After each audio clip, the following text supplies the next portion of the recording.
پاکستان تیزی سے سوال کی طرف گامزن ہے. آپ سے زیادہ کس کو علم ہے اس پشاور میں 8 حلقے جو ہیں وہ چوری ہوئی؟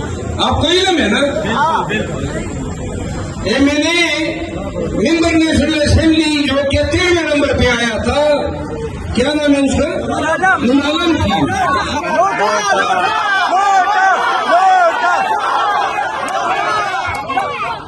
13ویں نمبر پہ آیا ہوا اسمبلی میں ہمارے ساتھ بیٹھا ہوتا ہے اور بات سناؤ.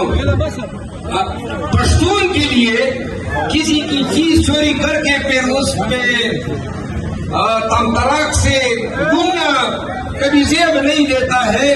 ہم کبھی یہ کام نہ کرتے. چوری شدھ مینڈیٹ سے آ کے پھر گردن لمبی کر کے میں کبھی نیشنل اسمبلی میں نہ پھرتا.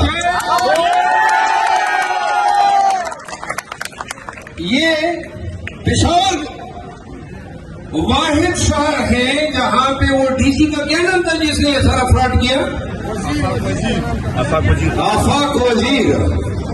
آفاق وزیر صاحب، جلد و ٹائم آئے گا کہ سلاخوں کے پیچھے آپ کھڑے ہوں. وہ کہتے ہیں نا قانون اور انصاف کی لاٹھی پڑتی ضرور ہے، دیر سے آئے گی پڑے گی تمہارے اوپر ضرور. اور ہر اس حاکم، تانے دار اور پولیس افسر اور بیوروکریٹ پہ پڑے گی جس نے پاکستان بھر میں عوام کے حقوق کو پامال کیا، جو انہوں نے قانون ہاتھ میں لیا، جنہوں نے پاکستانیوں کے حقوق کو مسئلہ، ان کی آزادی میں قدغنیں لگائی. آخری بات، پاکستان میں نواز شریف کی سیاست اور اس کا سیاسی مقام اور اون چودھری کا سیاسی مقام ایک جیسا ہو گیا. اون چودھری بھی مینڈیٹ چوری کا فائدہ اٹھا کے ایوان میں ہمارے سامنے بیٹھا ہوتا ہے، اور میاں صاحب بھی بانگلو کی طرح آ جاتے ہیں اور گھومتے ہیں ممبر نیشنل اسمبلی. کیا فرق ہوا؟ کوئی فرق ہوا مون چودھری اور نواز شریف میں؟ 17 ووٹوں سے نون بیٹی ہے اقتدار کر رہی ہے. خان ہمارا آپ کا لیڈر، ہماری جان، پاکستان اور امت مسلمہ کا محبوب لیڈر 1.25 سال سے قید و بند کی تکالیف برداشت کر رہے ہیں. جرم ایک ہے پاکستانیوں، آپ کی آزادی کے لیے، آپ کے حقوق کے لیے.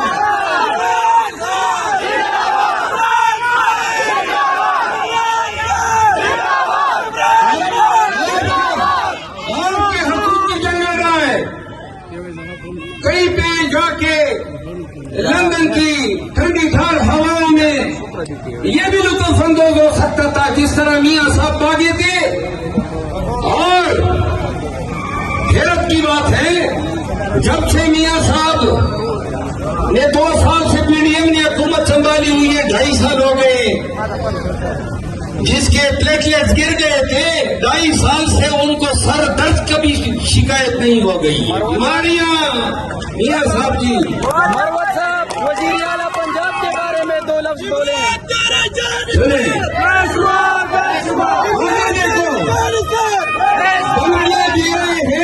پی ٹی آئی کو، تانے ہمیں دے رہے ہیں پی ٹی آئی دہشت گرد تنظیم ہے.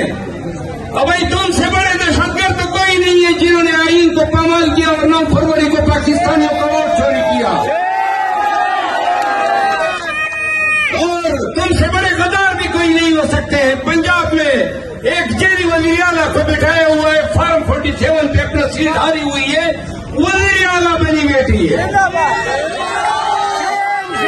کہتے ہیں نا سبحان تیری قدرت، تو خدا کی قدرت ہے کہ مریم بیوی جو ہے منصوبے منظور کر رہی ہے 10 کروڑ روپے.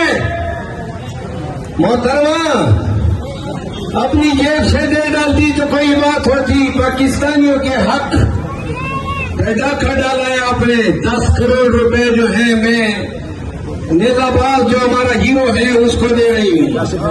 ایسا ہی ظلم کرتے ہیں یہ قومی خزانے کے ساتھ. مریم کے پاپا، آخری بات، مریم کے پاپا، مریم کے پاپا. میری آخری بات پشتونہ سن لو. میرے معاملات پارٹی کے ساتھ سلجھتے جا رہے ہیں اور خان صاحب سے میری انشاءاللہ کل ملاقات ہے. خان کو کہوں گا، خان کو آپ کے محبتوں کا پیغام بھی دوں گا اور بتاؤں گا کہ خان صاحب آپ کی آزادی اور پاکستانیوں کی مستقبل کی جنگ کے لیے سب سے پہلا قافلہ پشتونوں کا ہوگا. خیبر پختونخوا کے لوگوں، پنجاب جانا پڑے یا اسلام آباد جانا پڑے، ہم عملی زندگی کا آغاز قریب کر رہے ہیں. آپ کی طرف ہم دیکھیں گے.